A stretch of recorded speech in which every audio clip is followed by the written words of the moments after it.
उभरते मध्य वर्ग ने विशेषाधिकारों के अंत की कल्पना की। पहले भी कर बढ़ने एवं अकाल के समय किसान और कामगार विद्रोह कर चुके थे, परंतु उनके पास सामाजिक एवं आर्थिक व्यवस्था में बुनियादी बदलाव लाने के लिए साधन एवं कार्यक्रम नहीं थे। जिम्मेदार तीसरे स्टेट के उन समूहों ने उठाई जो समृद्ध और शिक्षित होकर नए विचारों के संपर्क में आ सके। तो 18वीं सदी में एक नए सामाजिक समूह का उदय हुआ जिसे मध्य वर्ग कहा गया, जिसमें फैलते समुद्र पारी व्यापार और ऊनी तथा रेशमी वस्त्रों के उत्पादन के बल पर संपत्ति अर्जित की थी। और क्या किया था? संपत्ति अर्जित की थी। अगला है ऊनी एवं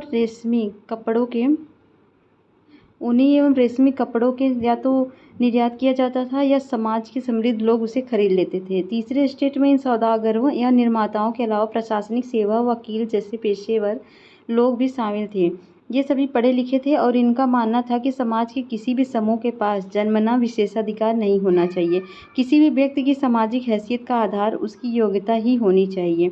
स्वतंत्रता, समान नियमों तथा समान अवसरों के विचार पर आधारित समाज की यह परिकल्पना जॉन लॉक और जॉन जैक रूसो जैसे दार्शनिकों ने प्रस्तुत की थी। ठीक है, अगला क्या था? अपने टू ट्रीटाइजेज ऑफ गवर्नमेंट में लॉक ने राजा के दैवीय और निरंकुश अधिकारों के सिद्धांत का खंडन किया। और क्या किया? रूसो ने इसी विचार को आगे बढ़ाते हुए जनता और उसके प्रतिनिधियों के बीच एक सामाजिक अनुबंध पर आधारित सरकार का प्रस्ताव रखा।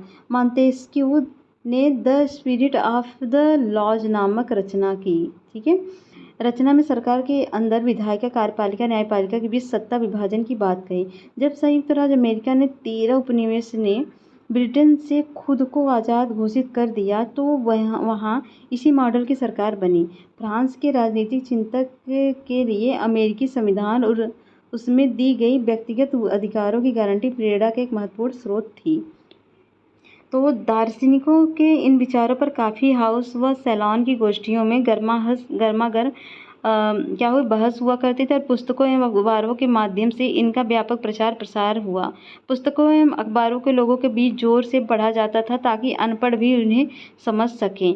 इसी समय लुई 16 जो था 16वां था द्वारा राज्य के खर्चों को पूरा करने के लिए फिर से कर लगाए जाने की खबर से विशेषाधिकार वाली व्यवस्था के विरुद्ध गुस्सा भड़क उठा।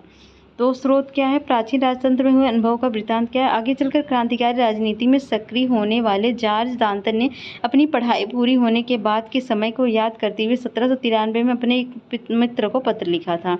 मैं प्लेसिस के आवासीय कॉलेज में था, वहाँ मुझे कई महत्वपूर्ण लोगों का सानिध्य मिला। पढ़ाई पूरी करने के बाद बेकारी के दिनों में नौकरी की तलाश में जुट गया। पेरिस के न्यायालय में नौकरी मिलनी असंभव थी। सेना में नौकरी का विकल्प भी मेरे लिए नहीं था क्योंकि मैं न तो जन्मजात कुलीन था और न ही मेरा कोई संरक्षक था। चर्च ने भी मुझे आश्रय नहीं दे सका। मैं कोई ओहदा भी खरीदने की स्थिति में नहीं था क्योंकि मेरी जेब में एक सू फ्रांसीसी पैसा तक नहीं था। पुराने दोस्तों ने भी मुंह मोड़ लिया था। व्यवस्था में हमें पढ़ा लिखा तो दिया लेकिन हमारी प्रतिभा के इस्तेमाल के अवसर उपलब्ध नहीं कराए गए। तो इस तरह की स्थितियाँ थीं। आगे देखेंगे हम क्रांति की शुरुआत कैसे हुई। ठीक है, तो पिछले भाग में आप देख चुके हैं कि किन कारणों से सिस्टीन ने बढ़ा दिए, कर बढ़ाए। क्या आप सोच सकते हैं कि उसने ऐसा कैसे किया होगा?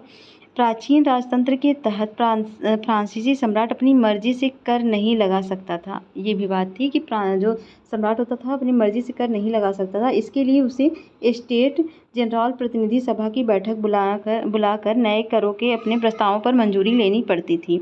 स्टेट्स जनरल एक राजनीतिक संस्था थी जिसमें तीनों स्टेट अपने अपने प्रतिनिधि भेजते थे, लेकिन सम्राट ही यह निर्णय करता था कि इस संस्था की बैठक कब बुलाई जाए। इसकी अंतिम बैठक सन 1614 में बुलाई गई थी। ठीक है, और यहाँ पर कुछ महत्वपूर्ण तिथियाँ दी हैं। जैसे 1774 जब यहाँ पर रेगुलेटिंग एक्ट चल रहा था तो लुई 16वां का फ्रांस का राजा बनता है और सरकारी खजाना खाली हो चुका था और प्राचीन राजतंत्र के समाज में संतोष गहराता जा रहा था। 1789 में स्टेट जनरल का आह्वान 33 स्टेट नेशनल असेंबली का गठन करता है। बास्तिल पर हमला, देहात पर में किसानों का विद्रोह होता है। 1791 में फ्रांस की शक्तियों पर अंकुश लगाने और सभी मनुष्यों को मूलभूत अधिकार प्रदान करने के लिए संविधान बनाया जाता है। 1791 में, और 1792 से 93 फ्रांस गणराज्य बनता है। सिर काटकर राजा को मार दिया जाता है और जैकोबिन गणराज्य का पतन, फ्रांस पर डायरेक्टरी का शासन। और 1804 में क्या होता है, नेपोलियन फ्रांस का सम्राट बनता है और यूरोप के विशाल भूभाग पर कब्जा कर लेता है। और 1815 में होता है वाटरलू में नेपोलियन की हार। तो यहाँ पर क्या हुआ, तो फ्रांसीसी सम्राट लुई 16वें ने 5 मई 1789 को नए करों के प्रस्ताव के अनुमोदन के लिए स्टेट जनरल की बैठक बुलाई। प्रतिनिधियों की मेजबानी के लिए वर्साय के एक आलीशान भवन को सजाया गया। पहले और दूसरे स्टेट ने इस बैठक में 300 से 300 प्रतिनिधि भेजे, जो आमने सामने की कतारों में बिठाए गए। तीसरे स्टेट के 600 प्रतिनिधि उनके पीछे खड़े कर दिए गए। तीसरे स्टेट का प्रतिनिधित्व इसके अपेक्षाकृत समृद्ध एवं शिक्षित वर्ग कर रहे थे। किसानों और औरतों एवं कारीगरों का सभा में प्रवेश वर्जित था। फिर भी लगभग 40,000 पत्रों के माध्यम से उनकी शिकायतें एवं मांगों की सूची बनाई गई, जिसे प्रतिनिधि अपने साथ लेकर आए थे। स्टेट जनरल के नियमों के अनुसार प्रत्येक वर्ग को एक मत देने का अधिकार था। इस बार भी लुई 16वां इसी प्रथा का पालन करने के लिए दृढ़ प्रतिज्ञ था, परंतु तीसरे वर्ग के प्रतिनिधियों ने मांग रखी कि अब की बार पूरी सभा द्वारा मतदान कराया जाना चाहिए, जिसमें प्रत्येक सदस्य को एक मत देने का अधिकार हो।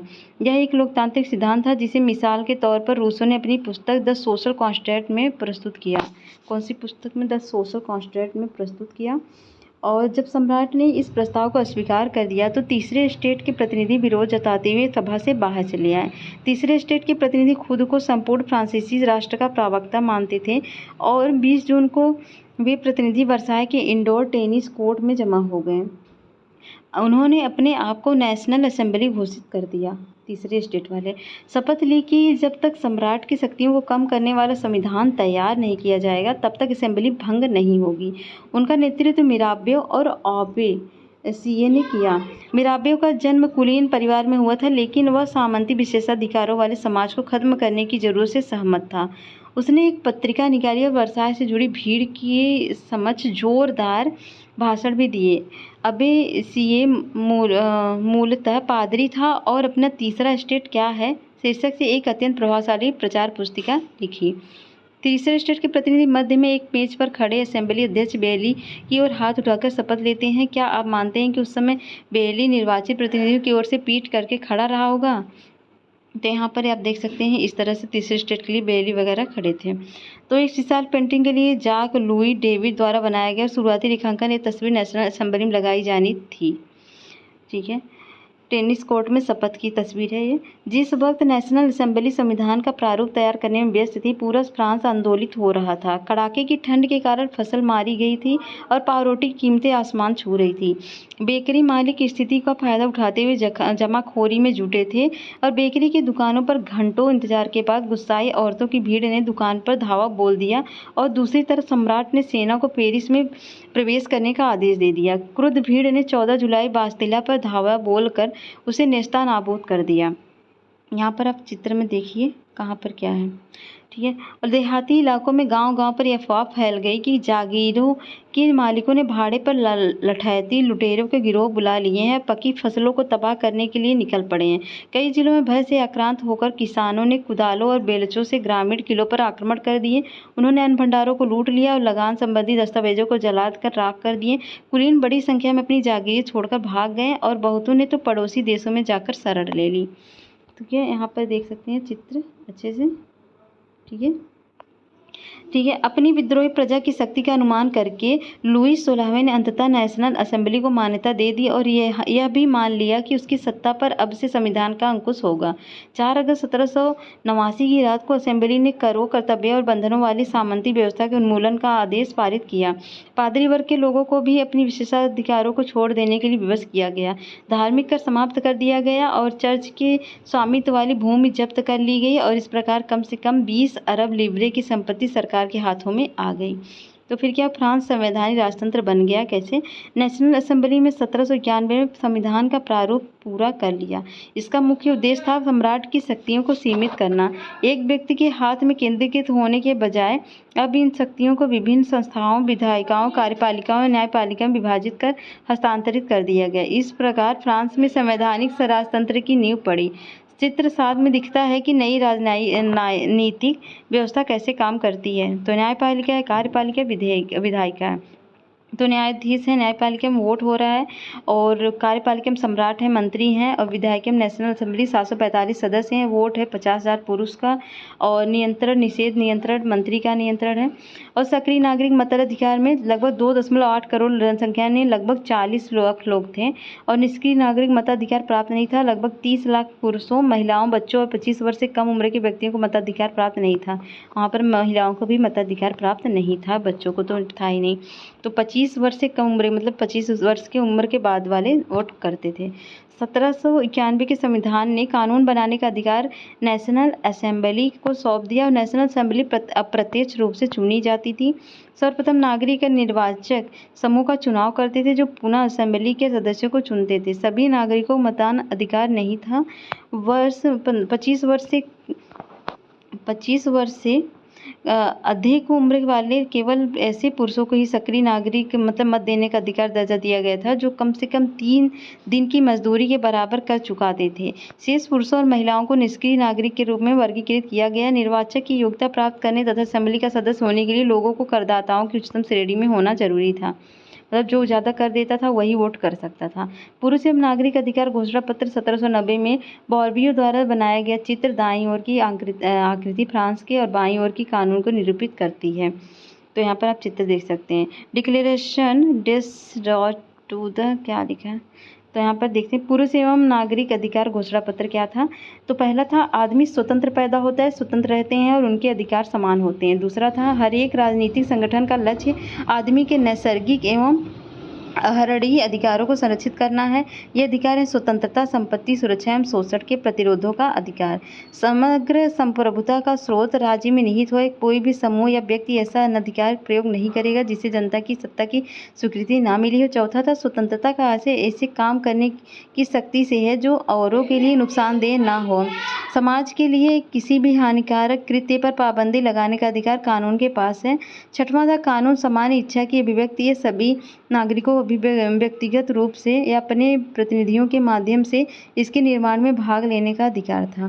कानून की नज़र में सभी नागरिक समान हैं। कानून सम्मत प्रक्रिया के बाहर किसी भी व्यक्ति को ना तो दोषी ठहराया जा सकता और ना ही गिरफ्तार अथवा नज़रबंद किया जा सकता था। 11वां है प्रत्येक नागरिक बोलने, लिखने और छापने के लिए आज़ाद है, लेकिन कानून द्वारा निर्धारित प्रक्रिया के तहत ऐसी स्वतंत्रता के दुरुपयोग की जिम्मेदारी भी उसी की होगी।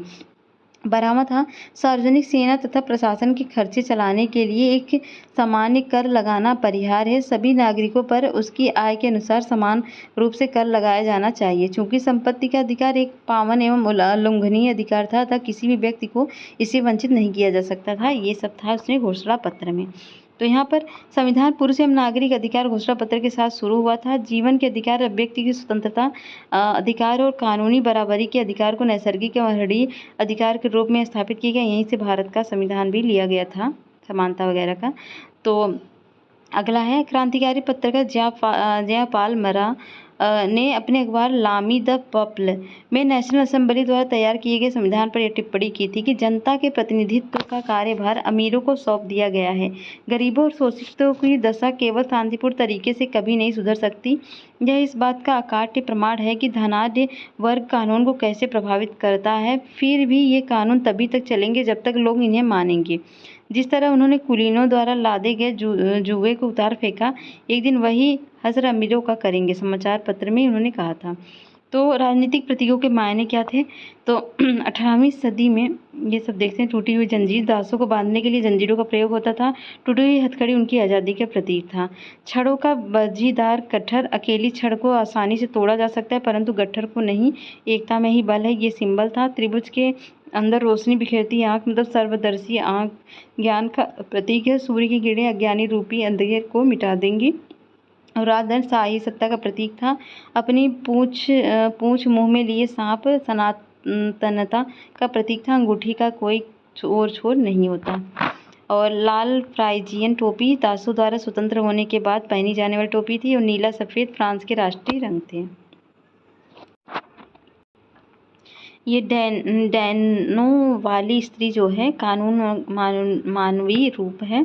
और कानून विधि पट जो है, कानून सबके लिए समान है, उसकी नज़र में सब बराबर हैं के लिए चित्र था। तीसरा क्या था? फ्रांस में राजतंत्र का उन्मूलन और गणतंत्र की स्थापना। तो फ्रांस की स्थिति आने वाले वर्षों में भी तनावपूर्ण बनी रही। यद्यपि लुईस 16वें ने संविधान पर हस्ताक्षर कर दिए थे, परंतु प्रशा के राजा ने उसकी गुप्त वार्ता भी चल रही थी। अब फ्रांस की घटनाओं से अन्य पड़ोसी देशों के शासक भी चिंतित थे, इसलिए 1789 गर्मियों के बाद होने वाली ऐसी घटनाओं को नियंत्रित करने के लिए इन शासकों ने सेना भेजने की योजना बना ली। लेकिन जब तक इस योजना पर अमल होता, अप्रैल 1792 में नेशनल असेंबली ने प्रशा एवं ऑस्ट्रिया के विरुद्ध युद्ध की घोषणा का प्रस्ताव पारित कर दिया। प्रांतों से हजारों स्वयंसेवी सेना ने भर्ती होने के लिए जमा होने लगे। उन्होंने इस युद्ध को यूरोपीय राजाओं एवं कुलीनों के विरुद्ध जनता की जंग के रूप में लिया।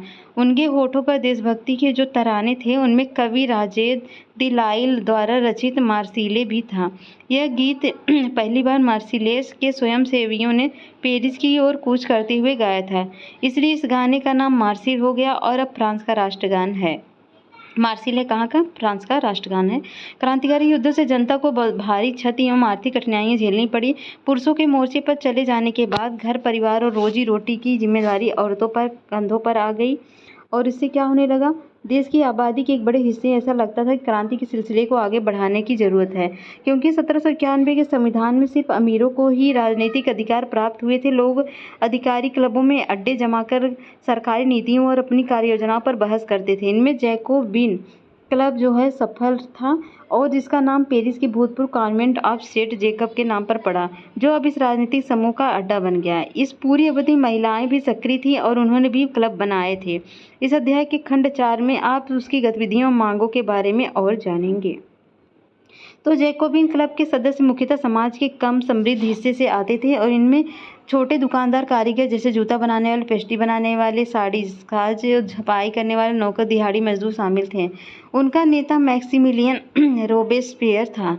जैकोबिन के एक बड़े वर्ग ने गोदी कामगारों की तरह धारीदार लंबी पतलून पहनने का निर्णय लिया।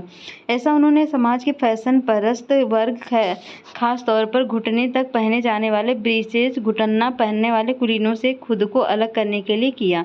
यह ब्रीचेज जो पहनने वाले कुलीनों की सत्ता समाप्ति के ऐलान का उनका तरीका था।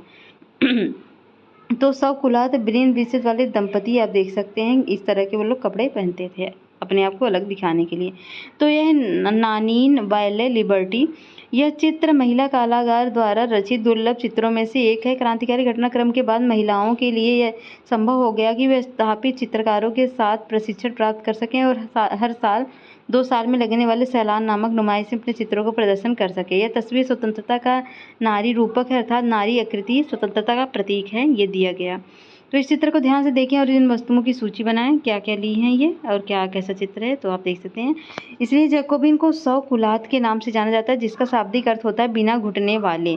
सौकुलात पुरुष लाल रंग की टोपी भी पहनते थे, जो स्वतंत्रता का प्रतीक था, लेकिन महिलाएं को ऐसी कोई अनुमति नहीं थी। 1792 की गर्मी में जैकोबिन ने खाद्य पदार्थों की महंगाई एवं अभाव से नाराज पेरिस वासियों को लेकर एक विशाल हिंसक विद्रोह की योजना बनाई।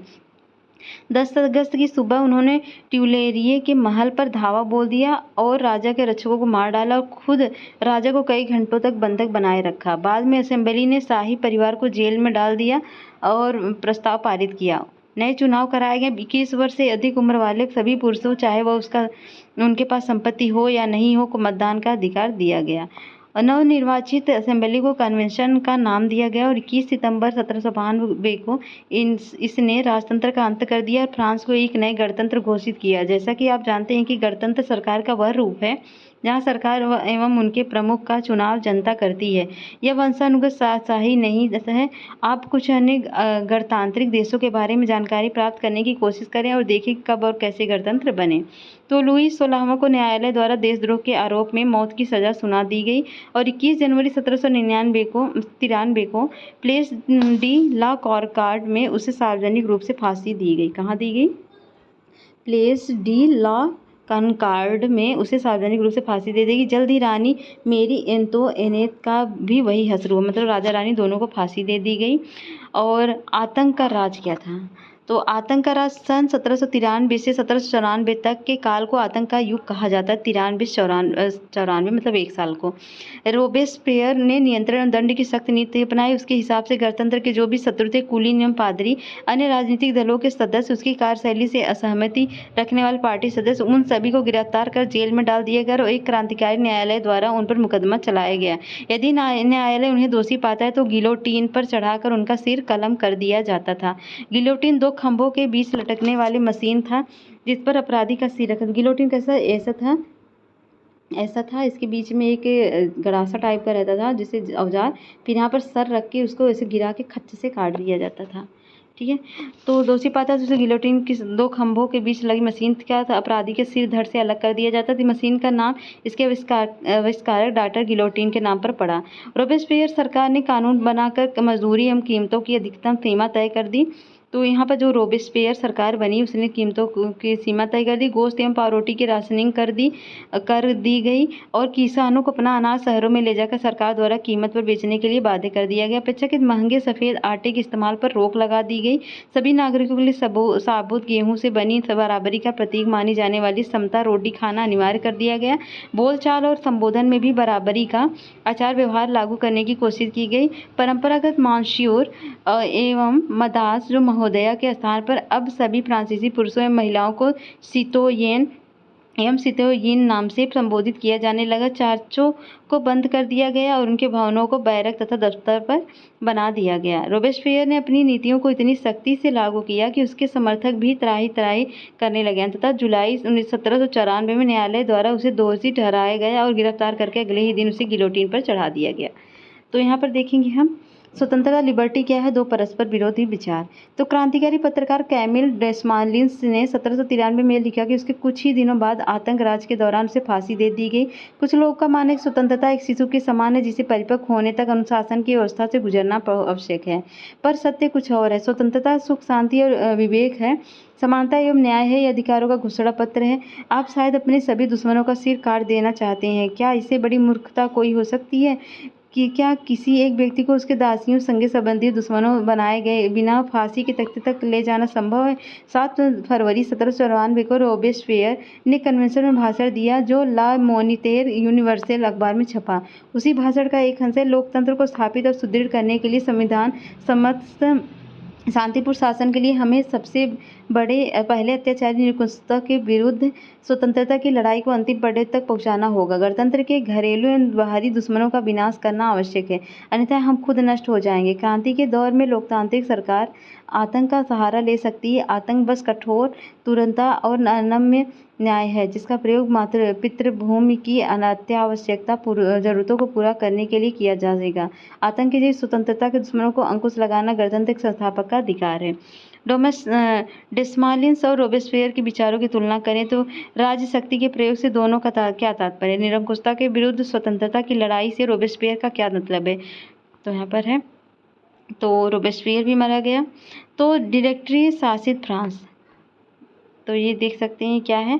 क्रांतिकारी सरकार ने अनेक प्रकार से जनता की वफादारी हासिल करनी चाहिए। उनमें से एक प्रकार के उत्सव का आयोजन था। एक गौरवमय इतिहास की आभा को संप्रेषित करने के लिए प्राचीन यूनान और रोम की सभ्यताओं के प्रतीकों का इस्तेमाल किया गया। मंच के बीचों बीच बने पायों पर टिकाकर क्लासिक मंडप अस्थायी सामग्री का बना था जिसे जब चाहे तोड़ा जा सकता था। डायरेक्टरी शासित फ्रांस क्या है? तो जैकोबिन सरकार के पतन के बाद मध्य वर्ग के संपन्न तबके के पास सत्ता आ गई और नए संविधान के तहत संपत्तिहीन तबके को मताधिकार से वंचित कर दिया गया। इस संविधान में 2 चुनी हुई विधान परिषदों का प्रावधान था। परिषदों में 5 सदस्यों वाली कार्यपालिका डायरेक्टरी को नियुक्त किया गया। इस प्रावधान के जरिए जैकोबिन के शासनकाल वाली एक व्यक्ति केंद्रित कार्यपालिका से बचने की कोशिश की गई, लेकिन डायरेक्टरों का झगड़ा अक्सर विधान परिषदों से होता और तब परिषद उसे बर्खास्त करने के लिए चेष्टा करती। डायरेक्टरी की राजनीतिक अस्थिरता ने सैनिक तानाशाह नेपोलियन बोनापार्टा के उदय का मार्ग प्रशस्त कर दिया। सरकार के स्वरूप में इस सभी परिवर्तनों के दौरान स्वतंत्रता, विधिसम्मत समानता और बंधुत्व प्रेरक आदर्श बने रहे। ये मूल्यों में आगामी सदी में न सिर्फ फ्रांस बल्कि बाकी यूरोप के राजनीतिक आंदोलनों को भी प्रेरित किया। तो क्या महिलाओं के लिए भी क्रांति हुई थी? तो अब हम पढ़ेंगे क्या महिलाओं के लिए। ये चित्र देखिए आप। तो वर्साई की ओर कूच करती पेरिस की औरतें। तो 5 अक्टूबर 1789 की घटनाओं के कई चित्रों में एक है। उस दिन महिलाएं पेरिस के वर्साई जाकर राजा को अपने साथ लेकर लौटी थी। महिलाएं शुरू से ही फ्रांसीसी समाज में इतने अहम परिवर्तन लाने वाली थी, गतिविधियों में सक्रिय रूप से शामिल थी। उन्हें उम्मीद थी कि उनकी भागीदारी क्रांतिकारी सरकार को उनकी जीवन सुधारने हेतु ठोस कदम उठाने के लिए प्रेरित करेगी। तीसरे स्टेट के अधिकांश महिलाएं जीविका व निर्वाह के लिए काम करती थी। वे सिलाई बुनाई, कपड़ों की धुलाई करती थी, बाजारों में फूल सब्जियां बेचती थी और संपन्न घरों में घरेलू काम करती थी। बहुत सारी महिलाएं वेश्यावृत्ति करती थी और अधिकांश महिलाओं के पास पढ़ाई लिखाई तथा व्यावसायिक प्रशिक्षण के मौके नहीं थे। केवल कुलीनों की लड़कियां अथवा तीसरे स्टेट के धनी परिवारों की लड़कियां ही कन्वेंट में पढ़ती थी और इसके बाद उनकी शादी कर दी जाती थी। कामकाजी महिलाओं को अपने परिवार का पालन पोषण भी करना पड़ता था, जैसे खाना पकाना, पानी लाना, लाइन लगाकर पावरोटी लाना और बच्चों की देखरेख आदि करना। उनकी मजदूरी पुरुषों की तुलना में कम थी। तो यहाँ पर देखेंगे महिलाओं ने अपने हितों की हिमायत करने और उन पर चर्चा करने के लिए खुद के राजनीतिक क्लब शुरू किए और अखबार निकाले। फ्रांस के विभिन्न नगरों में महिलाओं के लगभग 60 क्लब अस्तित्व में आए। उनमें the society of revolutionary and Republic women सबसे मशहूर क्लब था। उसकी एक प्रमुख मांग यह थी कि महिलाओं को पुरुषों के समान राजनीतिक अधिकार प्राप्त होने चाहिए। महिलाएं इस बात से निराश हुई कि 1791 के संविधान में उन्हें निष्क्रिय नागरिक का दर्जा दिया गया था। महिलाओं ने मताधिकार, असेंबली के लिए चुने जाने तथा राजनीतिक पदों की मांग रखी। उनका मानना था कि तभी नई सरकार में उनके हितों का प्रतिनिधित्व हो पाएगा। प्रारंभिक वर्षों में क्रांतिकारी सरकारों ने महिलाओं के जीवन में सुधार लाने वाले कुछ कानून लागू किए। सरकारी विद्यालयों की स्थापना के साथ ही सभी लड़कियों के लिए स्कूली शिक्षा को अनिवार्य बना दिया गया। अब पिता उन्हें उनकी मर्जी के खिलाफ शादी के लिए बाध्य नहीं कर सकते थे। शादी को स्वैच्छिक अनुबंध माना गया और नागरिक कानून के तहत उनका पंजीकरण किया जाने लगा। तलाक को कानूनी रूप दिया गया और मर्द औरतों दोनों को ही इसकी अर्जी देने का अधिकार दिया गया। अब महिलाएं व्यावसायिक प्रशिक्षण ले सकती थी, कलाकार बन सकती थी और छोटे मोटे व्यवसाय चला सकती थी। फिर भी राजनीतिक अधिकारों के लिए महिलाओं का संघर्ष जारी रहा। आतंक के राज के दौरान सरकार ने महिला क्लबों को बंद करने और उनकी राजनीतिक गतिविधियों पर प्रतिबंध लगाने वाला कानून लागू किया। कई जानी मानी महिलाओं को गिरफ्तार कर लिया गया और उनमें से कुछ को फांसी पर चढ़ा दिया गया। मताधिकार और समान वेतन के लिए महिलाओं का आंदोलन अगली सदी में भी उनके देशों में चलता रहा। मताधिकार का संघर्ष 19वीं सदी के अंत तक 20वीं सदी के प्रारंभ तक अंतर्राष्ट्रीय मताधिकार आंदोलन के जरिए जारी रहा। क्रांतिकारी आंदोलन के दौरान फ्रांसीसी महिलाओं की राजनीतिक सरगर्मियों को प्रेरक स्मृति के रूप में जिंदा रखा गया। अंततः सन 1946 में फ्रांस की महिलाओं को मताधिकार हासिल कर दिया गया। मतलब अपने भारत के आज़ाद होने के 1 साल पहले वहाँ की महिलाओं को भी मताधिकार दिया गया। तो क्रांतिकारी महिला ओलंप दे गूज का जीवन परिचय है। 1748-1793 में वो थी। ओलंप दे गूज क्रांतिकालीन फ्रांस की राजनीतिक रूप से सक्रिय महिलाओं में सबसे महत्वपूर्ण थी। उन्होंने संविधान तथा पुरुष एवं नागरिक अधिकार घोषणा पत्र का विरोध किया, क्योंकि उसमें महिलाओं को मानव मात्र के मूलभूत अधिकारों से वंचित रखा गया था। इसलिए उन्होंने 1791 में महिला एवं नागरिक अधिकार घोषणा पत्र तैयार किया और उसे महारानी और नेशनल असेंबली के सदस्यों के पास यह मांग करते हुए भेजा कि इस कार्रवाई की जाए। और 1793 ओलंप द गूज ने महिला क्लबों को जबरदस्ती बंद कर देने एवं जैकोबिन सरकार की आलोचना की। उन पर नेशनल कन्वेंशन द्वारा देशद्रोह का मुकदमा चलाया गया और उनके तुरंत बाद उन्हें फांसी पर लटका दिया गया। ओलंप दे गूज के घोषणा पत्र में उल्लेखित कुछ मूल अधिकार के बात थे, जैसे औरतों को जन्मना स्वतंत्र है और अधिकारों में पुरुष के समान है। दूसरा ये था कि सभी राजनीतिक संगठनों का लक्ष्य पुरुष एवं महिला के नैसर्गिक अधिकारों को संरक्षित करना है। यह अधिकार स्वतंत्रता, संपत्ति सुरक्षा और सबसे बढ़कर शोषण के प्रतिरोध का अधिकार है। तीसरा था समग्र संप्रभुता का स्रोत राष्ट्र में निहित है, जो पुरुषों एवं महिलाओं के संघ के सिवाय कुछ नहीं है।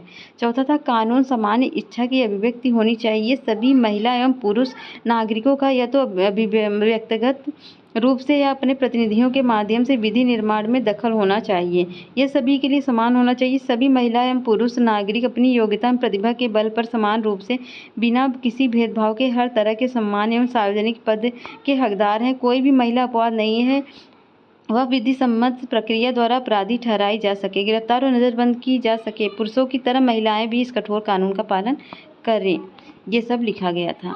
तो 1793 में जैकोबिन तो जैकोबिन राजनीतिक सौम्यत ने इस आधार पर महिला क्लबों को बंद करने के निर्णय को उचित ठहराया। क्या प्रकृति में घरेलू कार्य पुरुषों को सौंपा है?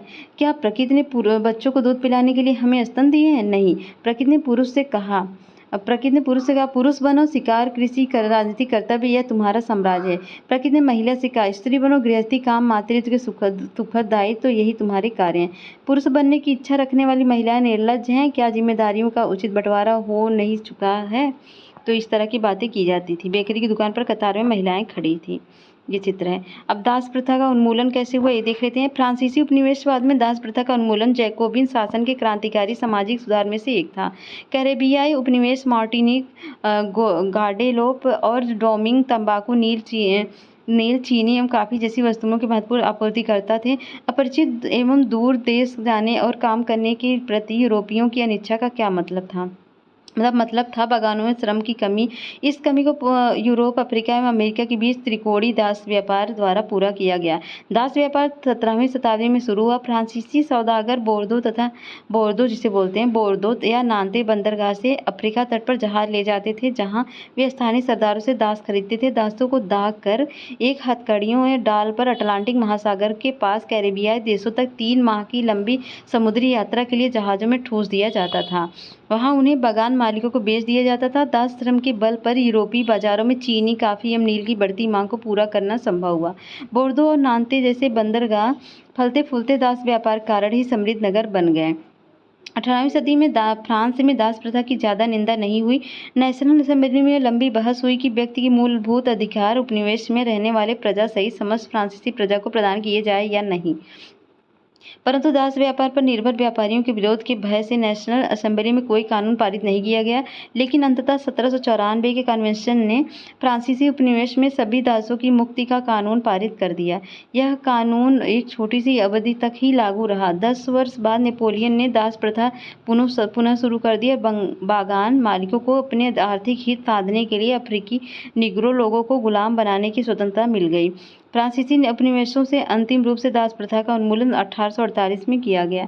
निग्रो कौन थे? निग्रो अफ्रीका में सहारा रेगिस्तान के दक्षिण में रहने वाले स्थानीय लोग हैं। अपमानजनक शब्द है जिसका अब प्राय इस्तेमाल नहीं किया जाता है। तो क्रांति और रोजाना की जिंदगी क्या थी? तो क्या राजनीतिक लोगों का पहनावा, उनकी बोलचाल अथवा उनके द्वारा पढ़ी जाने वाली पुस्तकों को बदल सकती है?